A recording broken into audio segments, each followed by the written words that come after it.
I'm really interested in asking this question. You're the first person that I've ever met with who has the title Captain of Moonshots. Can you explain to me what that means?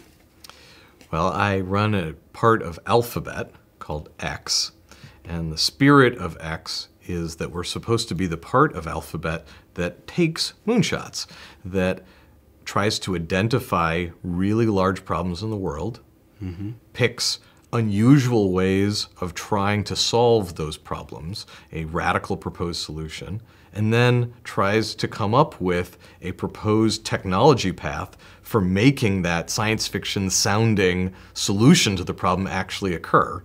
And given the audaciousness of the things that we're trying to do, general manager doesn't really seem to capture the coaching nature of what I do day to day.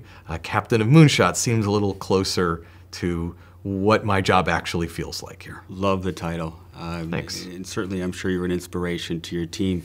Can you share with us a little bit about some of the projects that you're working on today?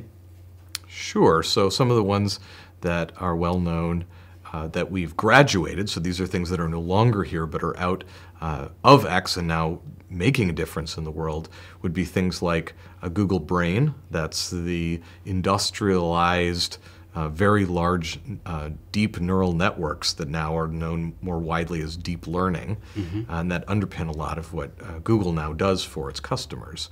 Verily, this is the set of life sciences businesses. Some of your viewers might have seen or heard of a contact lens that we built that has a computer and sensors inside the contact lens. And this is for monitoring people's bodies to help them improve their health in various ways, or to talk to their doctors more productively about the state of their body when they're not in a hospital.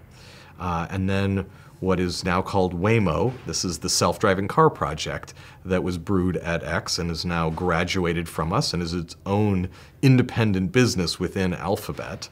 And that's another thing that came from X. Some of the things that we're really excited about now that are still at X would be, for example, Loon, the stratospheric balloon project. So that's one where the huge problem is there are 4 billion people in the world with little or no connectivity to the internet. And this isn't a small or side issue. The UN has said that there's nothing you can do for people that ratchets up literacy, health outcomes, democracy, economic outcomes for the people of a country as much as incrementing their connection to the digital world. So this is one of the world's biggest problems, or if you prefer, one of the world's biggest opportunities for helping the planet. Instead of trying to do this with ground-based infrastructure, which works inside densely packed areas, cities, but works terribly, it's just too expensive to do out in rural areas, or trying to do it from satellites, which has its own set of problems, particularly that you need a ground station of some sort in order to talk to the satellite, and that is very expensive for the developing world. That's not plausible. What if instead you made very cheap satellite-like things, think of them almost more like cell towers, but hanging off of balloons? So that's what we're trying to do. Now, people have been thinking about this for a long time, but the reason it doesn't work is because the balloons won't stay in one place. They're up at 60,000 feet, much higher than where satellites, or much higher than where airplanes fly, but much lower than satellites. But the winds move them out of the country that you're over time.